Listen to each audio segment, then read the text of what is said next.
and hollers. Carmen's gay bingo events were legendary. Dressed in a red sequined evening gown that was pretty much painted on her curvaceous figure, fuck-me black stiletto heels, an impressive cleavage that defied explanation, and a tiara that sparkled almost as much as the mischief in her eyes, the notorious drag queen had captivated the room from the minute she'd sashayed in and wafted her black feather boa seductively under the current, and very straight, All Blacks captain's nose.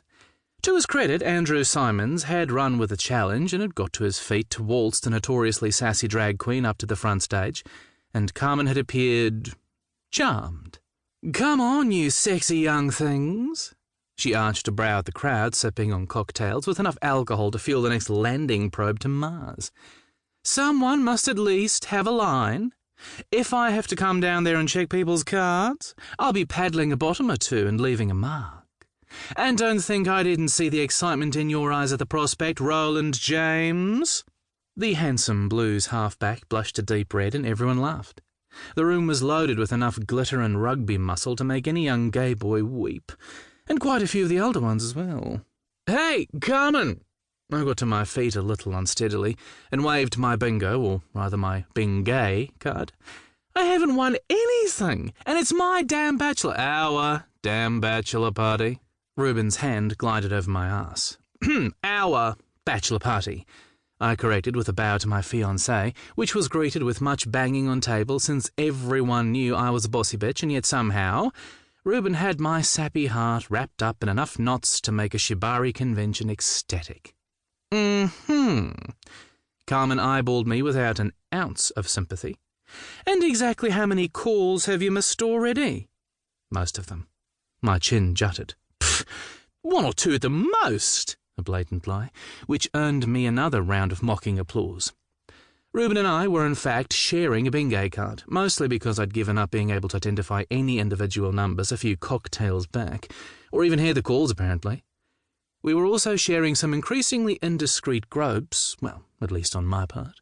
Reuben slapping my hand away probably didn't count. Carmen smiled like the shark she was.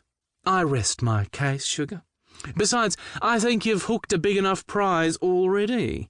She waggled her impeccably coiffed brows and nodded Reuben's way, and yeah, it was hard to argue with that. "So sit that pert ass of yours back down on those impressive all-black thighs and let the rest of us drool in peace." I did as I was told, which, to be honest, was the least painful way to deal with Carmen. She returned to calling the numbers, and I turned and cuddled up to my fiancée and... Fuck! I missed the next number as well. I grabbed my card and eyeballed Sandy across the table. "Come on, Sandy. You have to be nice to me. It's my party." "Our party." Reuben bit my ear. "Our party. Exactly what I was going to say, baby." I turned and kissed him soundly on the forehead. "I'm not telling you a thing." Sandy side-eyed me and laughed. "If it's another manicure coupon, I need that prize. Have you forgotten I work in a damn morgue?" "A pitiful excuse." I glared at him, which only made his eyes roll. I was clearly losing my edge. "And here I thought you were a friend." "Hey, you." Reuben pulled me back against him in a transparent attempt to sabotage my epic board game skills. "How's it hanging?" His hot breath brushed my ear and my dick pinged to attention as best it could in its slightly inebriated state. Having said that, the persistent appendage was nothing if not determined, and Carmen and her bingay went up in a puff of inconsequential smoke. His arm tightened around my waist, and I turned to place a reasonably well-aimed but sloppy kiss on his lips this time. Yeah, I might have had 1 or 6 more than I should have, but it was our damn bachelor party, and Rube had my back. With the rugby season still in process, albeit winding down to the end of the year All Blacks tour in Europe, Reuben was nauseatingly sober, whereas I wasn't.